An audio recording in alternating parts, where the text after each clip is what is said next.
The conflict between Ukraine and Russia has resulted in Mariupol becoming the city that has been damaged and bombed. The most constant Russian assaults have inflicted a significant amount of damage upon the city. Mariupol takes up a very small portion of space on the map from a geographical perspective, but it continues to stand in the way of the Russian forces that are trying to leave the Crimea. Therefore, from a military standpoint, Mariupol is the final territory that the Russians require to secure a land corridor from Russia to Crimea. This is because Mariupol is located in the southeast of Crimea. We have it on good authority that the Russian army made a very serious effort to take control of this region at once. As an illustration of bravery, we all remember the severe damage inflicted on the Russian army by the last remaining Ukrainian troops in the area. These soldiers were the only ones left in the area. In addition, this city has a long history of being an important strategic location since Moscow's illegal takeover of Sea Crimea. In 2014, the city of Ward on the Sea of Uf, which had been part of the Black Sea for 8, has been under constant threat from Russian forces on the peninsula and pro-Kremlin separatists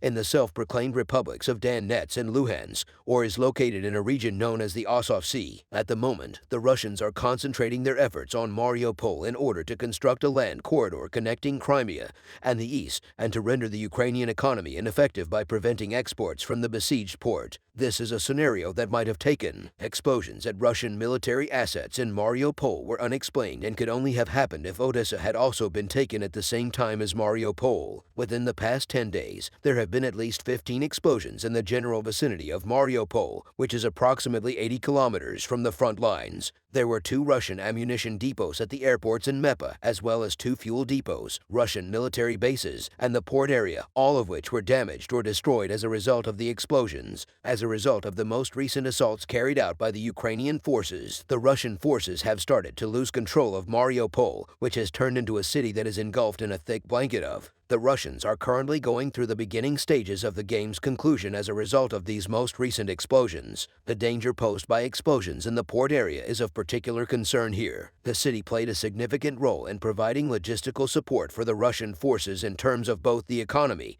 and the military. Mariupol port is the single most important region in all of the Sea of A. The port is the central hub for the transport of military munitions, which in turn provides fuel for the Russian military's assault armies are located in the southeast and east of Ukraine. As a result of this, MEPA stands out as the city that holds the most critical importance after Crimea for both Russia and Ukraine. It is possible that the Russian forces will be forced to abandon their plans to invade this region if their supply lines in this region are disrupted. It is too soon to say, Donbass, that the Mariupol attacks that have taken place in the past few weeks have provided Ukraine with a clear and decisive physical advantage at the front. On the other hand, it is clear that these assaults have the potential to have significant effects on the collapse when it comes to the Russian military's morale and the way its system is being disrupted at the Russian army is aware that even its military structures in the Crimea and even Russian border cities like Belgrade and CORs are not safe. This places a significant amount of psychological strain on the Russian armed forces. Given that the majority of Russian soldiers are conscripts and are only fighting in the war against their will, it is possible that the troops will not be able to withstand such pressures. This has occurred on Ukrainian territory multiple. As has been the case with us numerous times, it has come to your attention that Russian troops may have either capitulated to the Ukrainian army or fled the front lines.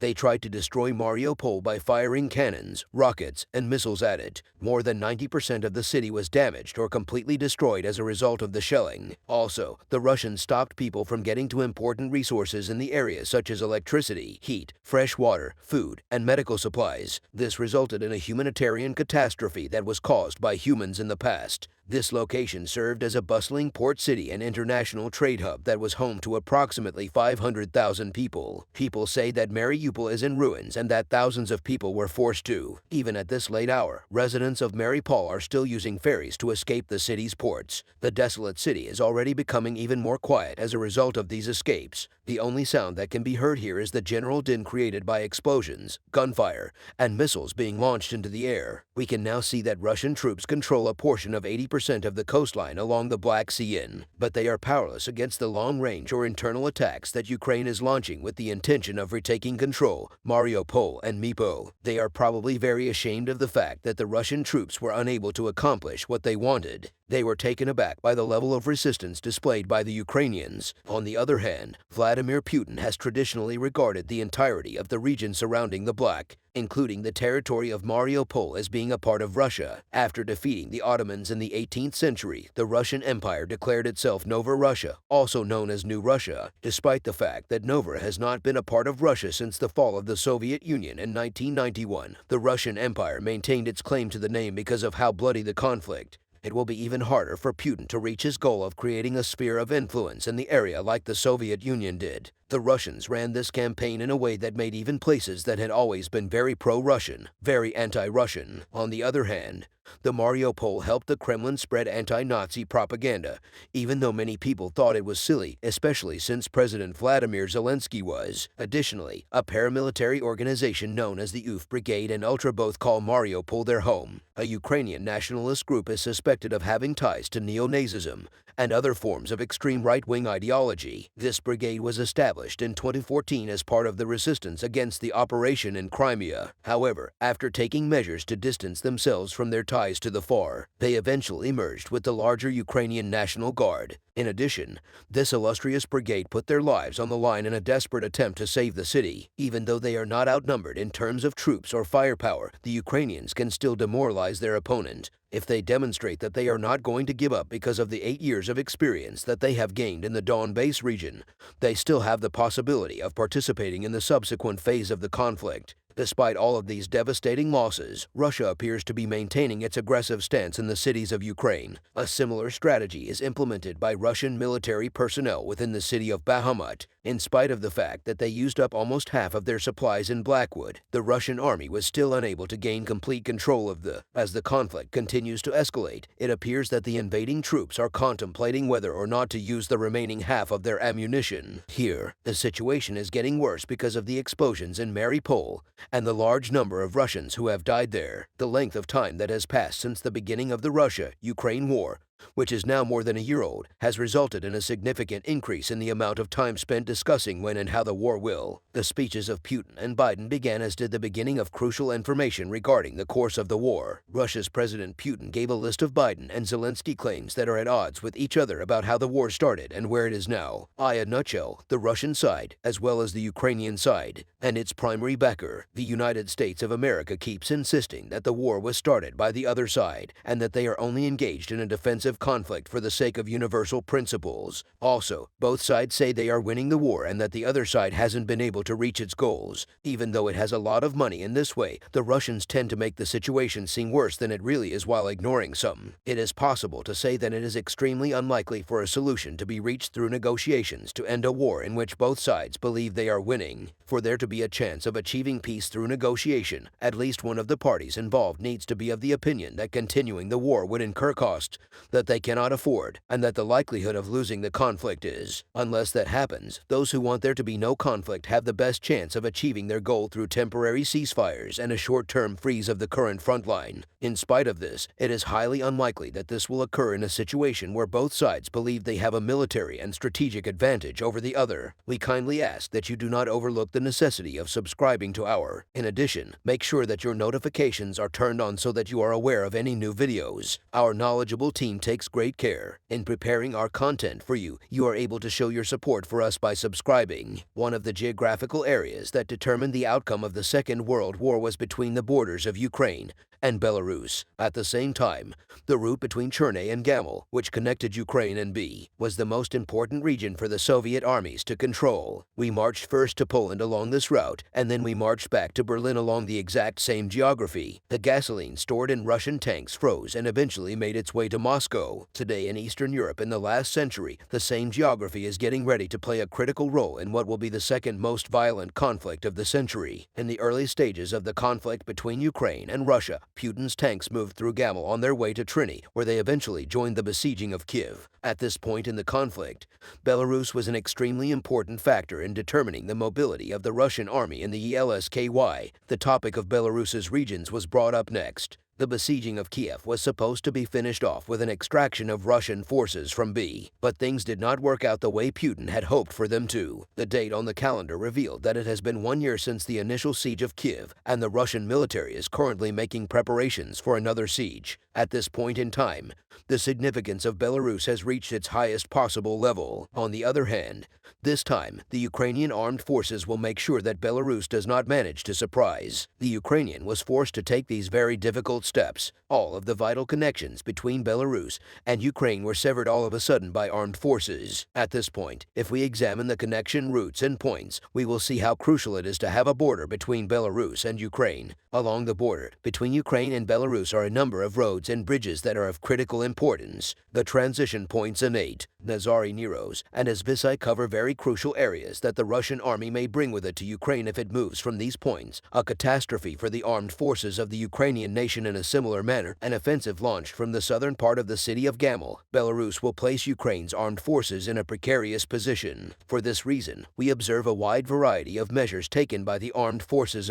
One of these was the raising of 13 bridges that connected Belarus and Ukraine at the same time. Portions of the transition routes were dug up and mines were placed at intervals of 100 kilometers and approximately 2 kilometers in order to prevent the passage of tanks and vehicles with added protection. In other words, the Ukrainian armed forces provided him with the necessary defense areas in order to protect him from an attack that was launched by the Russians from Belarus. The undisputed Belarus-Ukraine connecting bridges were the Ukrainian armed forces' most spectacular move, and they caused quite a stir in the process. According to the most recent, the Ukrainian army has collectively blown up bridges on the border of Belarus in preparation for a new Russian attack that is anticipated by Western countries and Ukraine, including Belarus. This attack is expected to take place in Belarus. It was discovered that the Ukrainian troops had started to destroy the bridges, and the military wants to stop people from going to the bathroom quickly at the different border crossings with LAR. The Ukrainian people will be able to make use of these explosions to their advantage if the attack does in fact take place. You can see how Ukraine uses a unit of the 120th Regional Defense Brigade to destroy a small gate on the Belarus border in the first few video frames that are presented. This is by no means an isolated case that shows how bridges and other connections are being destroyed on purpose to make it harder for the Ukrainian military to do there. It is interesting to note that even relatively minor changes can make it challenging to transport military equipment. This fact has attracted attention. Residents of Slavy Tech have come to the conclusion that Putin's forces are likely planning another attack from Belarus. On the other hand, it has been said that not only the brave armed forces of Ukraine, but also the brave people of Ukraine are prepared for these. The border cities were already under siege, but the courageous citizens of Slava Sek, which was being invaded by Russian forces, swore they would not leave their homes. The Kiev forces blew up the bridge just as everyone was getting back together in Belarus, in the slave region of Otik. Opposition to Belarus and Ukraine exists. It was one of the 13 checkpoints along the way to be. In the most recent weeks, Ukraine and Belarus have been conducting military drills along their 24-kilometer-long shared border in preparation for a new conflict, in order to practice a potential defense against a recurrence of this trans-boundary land occupation. The Ukrainian military is currently conducting drills close to the border with Belarus. The warnings that the Kremlin is planning a new attack prompted these exercises to be carried out on the northern. This past spring, one of the Ukrainian commanders in one of the labyrinths they made in the area said that their troops were ready, and with a sarcastic smile that they had prepared many gifts for any occupying power that might try to cross the border again. The commander, who was only known by his call sign, Kent, did not say anything else about these gifts. On the other hand, Ukraine has made it clear that unlike a year ago, it has raised the limit that could stop heavy equipment and even light armor from entering the country. Even though it appears as though the soldiers are preparing for the First World War in trenches that are straight out of that conflict, they have access to cutting-edge technology at their fingertips. A few Ukrainian unions are spread out all the way to the border with Belarus, which is about 650 miles away. However, they have not yet found any evidence of a new mass mobilization of Russian forces in the neighboring country. Less officials keep an eye on the movement of Russian troops and equipment into and out of Belarus on a regular. However, there are no signs that a new buildup is happening.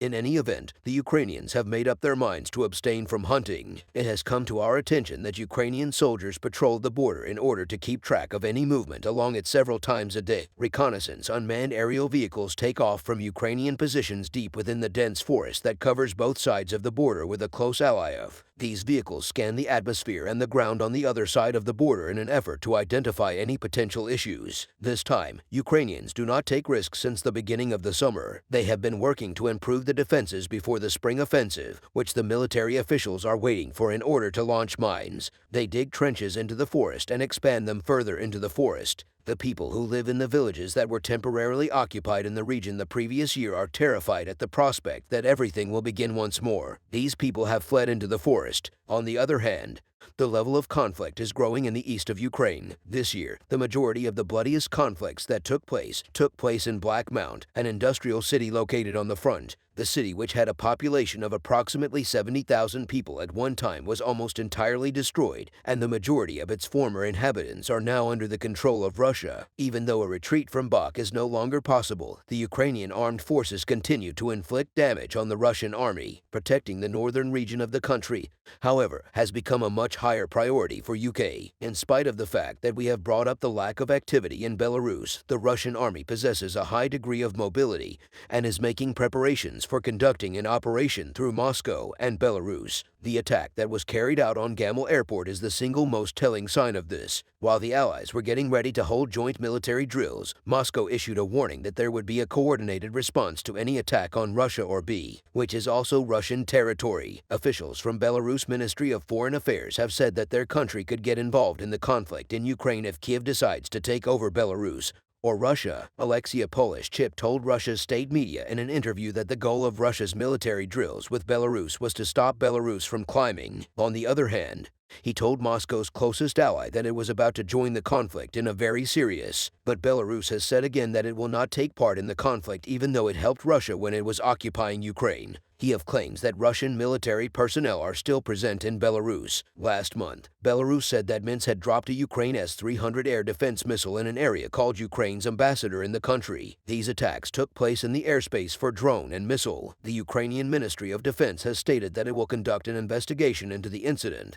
and has asserted that it may be a provocation on the part of Russia. The missile had landed in one of the cities in Ukraine, making this one of the most significant waves of attacks that have occurred since the conflict first began in Putin's final move. Russia and Belarus will each play an important strategic role. That is something that Lutsenko insists on. We will not engage in hostilities with Russia at this time. On the other hand, it's possible that he won't be able to stand up to Putin's bullying. It is for this reason that the Kremlin appears to have delayed the start of the operation, which was originally scheduled to begin at the end of February, but was postponed because of Ukraine's preparations. The Ukrainian armed forces are required to take into account every possible, but sooner or later, Putin will use his final trump card against Donald Trump. It appears that this most recent match will be the final nail in his coffin. Please ensure that you have subscribed to our channel and that you have notifications turned on so that you are notified when we upload new videos. You can help us out by becoming a subscriber. At this point in the war, Russian casualties have been rising at a rate that is unprecedented in the course of the already trying circumstances in the Russian positions are getting even worse with each passing day. Soldiers serving in the Russian forces are struggling to maintain their composure despite the devastating effects of the war. On the other hand, they're not at all successful in the slugger, and they're also unable to be successful in either attack or defense organizations. The thoughts of every Russian soldier along this wall are focused on how we can breach. The Russian military personnel do not have a lot of choices available to them to survive the war. The question now is, what must the Russian soldiers do to save themselves, and who will do it for them? Multiple times, Ukraine tried to solve this conflict with the help of Russian soldiers, and the steps that Kiev took started to lead to good results. The Russians who are willing to capitulate have shown a significant amount of interest in the I Want to Live project. As a direct result of the Ukrainian president responding to Lansky's calls for Russian soldiers to surrender, 9,836 Russian soldiers applied to surrender from their barracks in the Russian Federation or from temporarily occupied areas of Ukraine. The question now is, how exactly is the Ukrainian army accepting the surrender of thousands of soldiers? How can the Russians avoid being discovered by their commander if they continue their current course of? Let's work together to figure out this conundrum. The process of Russian soldiers handing over their weapons was also fraught with danger for the Ukrainian forces and authorities. During the whole process of making the project, a creative plan was used to deal with this risk. The unmanned aerial vehicles, UAVs, provided the greatest support to the Ukrainian forces. Throughout the entirety of the conflict, Ukrainian forces' use of unmanned aerial vehicles, UAVs, for both offensive and reconnaissance purposes has resulted in significant victories. The pool of unmanned aerial vehicles has received a new member. As of right now, the Ukrainian armed forces have begun testing the use of unmanned aerial vehicles, UAVs, in a manner that was not anticipated. A Russian soldier tosses his gun as part of the I Want to Live project, of which this program is a component, to the ground, raises his hands, and nervously follows a path marked by a drone that will lead him to the 54th Mechanized Brigade of the Ukrainian Army to the ground following the launch of the program to have Russian soldiers surrender to Ukrainian. The Ukrainian General Staff published a training video that walked through the process of how Russian soldiers can surrender to a Ukrainian drone. The project is an integral part of the overarching effort that the Ukraine is making to convince Russian soldiers to surrender. The project that I want to implement includes a toll-free phone line, a website, and a social media channel that are all devoted to communicating with the families of Russian service. It's hard to say how much unmanned aerial vehicles will contribute to the success of this important project. It is far too soon to make any definitive statements regarding this matter. If the Ukrainian soldiers didn't have the drones, they would run into Russian soldiers who were trying to surrender. Because this activity will take place at a location relatively close to the front lines, the lives of Ukrainian soldiers will be in grave. This danger is no longer a concern as a result of the proliferation of drones. The process of surrender is making excellent headway at this point. However, in the minds of the Russian soldiers who had been mobilized but did not wish to fight, there was a significant question mark. People who oppose war and do not want to participate in it could face a prison sentence of up to 15 years if they are found guilty under a decree that was signed by Vladimir Putin, the leader of. A great number of Russian soldiers were shaken by this decree. Additionally, the soldiers' families who are currently located in Russia were a source of concern for them. During this crisis, the Russian soldiers were given peace of mind by the Ukrainian authorities. According to the statement made by the Ukrainians, they will not explain how the Russian soldiers surrendered when they were captured. In addition to those Russian soldiers who surrender, every single one of them will be recorded as having been captured on the battlefield.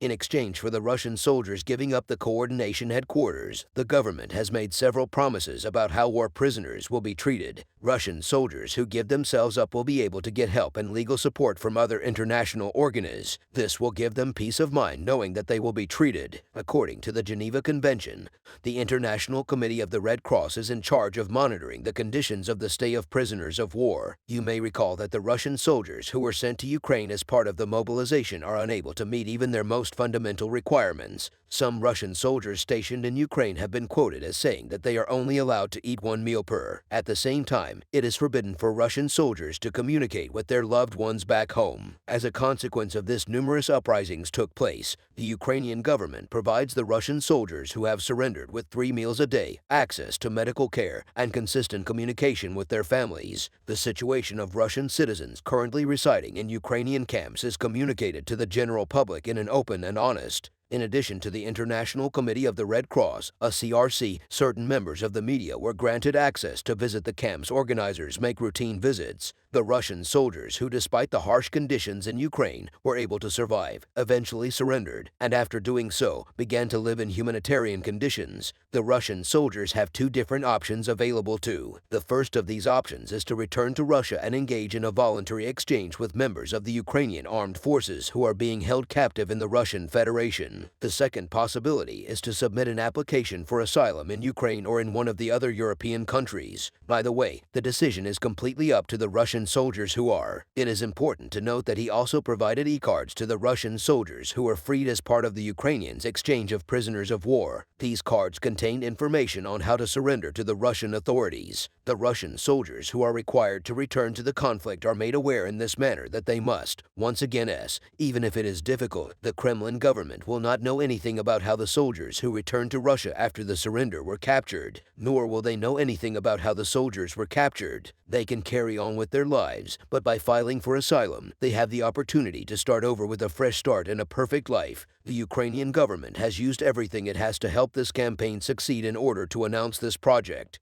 Ukraine used a variety of communication tools, some of which were high-tech and others of which were low-tech for the Russians. Multiple rocket launch systems were a standard method for artillery units to use when firing shells. Each one was stuffed with 1,500 leaflets and dropped at Russian positions at the same time that text messages were sent to Russian phones, ordering them to lay down there. To answer your question then, what kind of strategy did Ukraine use to develop this project? The Russian Federal Service for Communications, Information Technology, and Mass Media Supervision is the body that is responsible for carrying out all of the censorship that takes place within Russia. It is commonly referred to by its acronym ROSR. The project has been operational for the past half-a. The president of Ukraine made a number of phone calls to Russia in order to explain the project to the Russian people. Since the project went live, Roskomnadzor has been working hard to limit access to it, despite their best efforts. In spite of all the work that Roskomnadzor put into it, the I Want to Live project was visited by over 14 million people from the Russian Federation's territory. Applications for websites are not only developed by Russian service members. Concurrently, family members and loved ones of service members who were conscripted into the military are eligible to submit applications for these benefits. This is due to the fact that the mobilized Russians lacked access to the internet as well as mobile communication devices when they arrived in Ukraine along to experience life. All right, Make-Your. It is a government project with the goal of assisting Russian military personnel in safely surrendering their positions every single day. The project takes in excess of 150 phone calls with a very high demand in order to fulfill this requirement. The government of Ukraine has even included a chatbot on its official website. However, the demand is constantly growing at a faster. One of the most important contributors to the growing interest in the project is the growing number of casualties suffered by the Russian forces. The Russian armed forces have lost as much as a third of the total number of soldiers they lost in the most recent period of time, which spans the past 2 months. Russia has recruited a large number of citizens who have no previous military. The Russian citizens who were conscripted into service were sent to the front lines in Ukraine without receiving adequate training. The steady rise in the number of casualties alarmed these soldiers, and it compelled them to look for a way out of the predicament that would prevent further loss of life. According to Andrei Yusov, a spokesman for the Defense Intelligence Department of the Ukrainian Ministry of Defense, they received 1,200,000 applications for the project in. These calls did not constitute a demand for surrender. However, the families of the soldiers who were mobilized were instructed on how to do so. Donate your likeness to their cherished ones. When we consider the current demand, it is easy to see how the Russian soldiers who have been mobilized are being impacted by the growing number of casualties. The fact that Russian soldiers are more interested in living their lives than taking part in military operations has a really positive. The government of Ukraine is exerting a lot of effort in order to save the lives of Russian citizens who were coerced into fighting in this bloody conflict. It is possible that the Russian positions will be cleared out in a short amount of time. If the number of Russian soldiers who surrender during this raid increases, the Kremlin will not be happy about this development. We kindly ask that you do not overlook the necessity of subscribing to our